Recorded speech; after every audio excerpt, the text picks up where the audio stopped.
अस्सलाम वालेकुम। Welcome my YouTube family.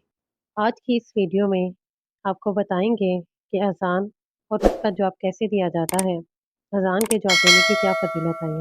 Video शुरू करने से पहले आप सल्लल्लाहु अलैहि वसल्लम की बारगाह में दरूद पाक पेश करते हैं। सल्लल्लाहु अला हबीबिही मुहम्मद व आलिहि व अस्हाबिहि वसल्लम। अज़ान का जवाब कैसे देते हैं? रसूल सल्लल्लाहु अलैहि वसल्लम ने फरमाया, जब मुअज्जिन अल्लाहु अकबर कहे तो तुम में से जो इखलास के साथ अल्लाहु अकबर कहे, और जब मुअज्जिन अशहदु अन ला इलाहा इल्लल्लाह कहे तो ये भी जवाब में अशहदु अन ला इलाहा इल्लल्लाह कहे, और जब मुअज्जिन अशहदु अन्ना मुहम्मदुर रसूलुल्लाह कहे तो ये भी जवाब में अशहदु अन्ना मुहम्मदुर रसूलुल्लाह कहे। जब वो हय्या अलस सलाह कहे तो ये ला हौला वला कुव्वता इल्ला बिल्लाह कहे। जब वो हय्या अलल फलाह कहे तो ये ला हौला वला कुव्वता इल्ला बिल्लाह कहे। फिर जब वो अल्लाहु अकबर कहे तो ये भी अल्लाहु अकबर कहे। ये अज़ान के जवाब हैं। जिसने ये कलामात दिल से कहे वो जन्नत में जाएगा। सही मुस्लिम किताबुस्सलाम 385748। अज़ान का अदब ये है कि जब अज़ान हो रही हो तो हत्तल इम्कान खामोश हो जाना चाहिए, और हज़रत सल्लल्लाहु अलैहि वसल्लम ने भी इसकी ताकीद फरमाई है कि अज़ान के हर हर्फ का जवाब देना चाहिए, यानी जो अल्फाज मुअज्जिन कहता जाए वो सुनने वाले को भी दोहराने चाहिए। अलबत्ता जब मुअज्जिन हय्या अलस सलाह और हय्या अलल फलाह कहे तो उसके जवाब में ला हौला वला कुव्वता इल्ला बिल्लाह कहना चाहिए। जब फजर की अज़ान में मुअज्जिन अस्सलातु खैरुम मिनन नौम कहे तो इसके जवाब में सदक़त बररत का जवाब देना चाहिए।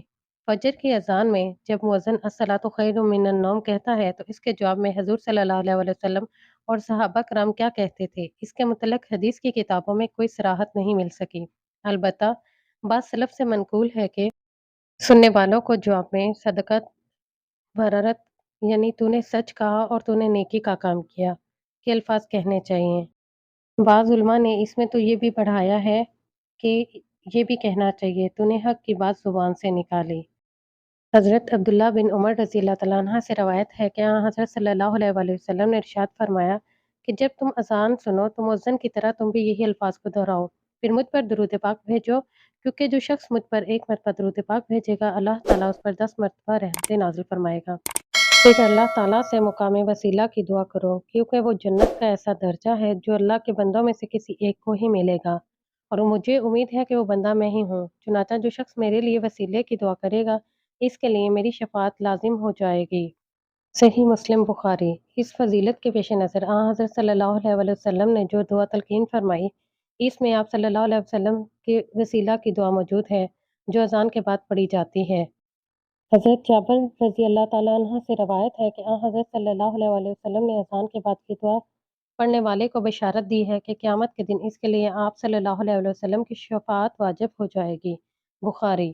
और हज़रत साद बिन अबी वक़ास रज़ियल्लाहु तआला अन्हा आप सल्लल्लाहु अलैहि वसल्लम का ये इरशाद नक़ल करते हैं कि जो शख्स अज़ान सुनकर ये अल्फ़ाज़ कहे तो इसके गुनाहों की मग़फ़िरत हो जाती है। सही मुस्लिम। अज़ान का जवाब देने और अज़ान के बाद की दुआएँ पढ़ने में कोई देर नहीं लगती और ना ही कोई मेहनत करनी पड़ती है।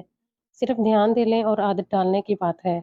अगर इन अज़कार की आदत डाल ली जाए तो बग़ैर किसी वक़्त और मेहनत के इंसान को बहुत अजर व अज़ीम सवाब मिलता है।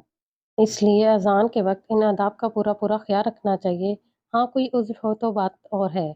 यहाँ भी एक बात ये याद रखनी चाहिए कि अगर किसी जगह एक से ज़्यादा मस्जिदों की अज़ानें एक के बाद एक सुनाई देती हों, तो सिर्फ़ पहली अज़ान जो साफ़ सुनाई दे, उसका जवाब दे दें तो सुन्नत पूरी हो जाती है। बाकी अज़ानों का जवाब ना भी दें तो कोई हर्ज नहीं। जज़ाकल्लाह खैर फॉर लिसनिंग दिस वीडियो। ऐसी और वीडियोज़ के लिए मेरे चैनल को लाइक कीजिए, शेयर कीजिए और सब्सक्राइब कीजिए।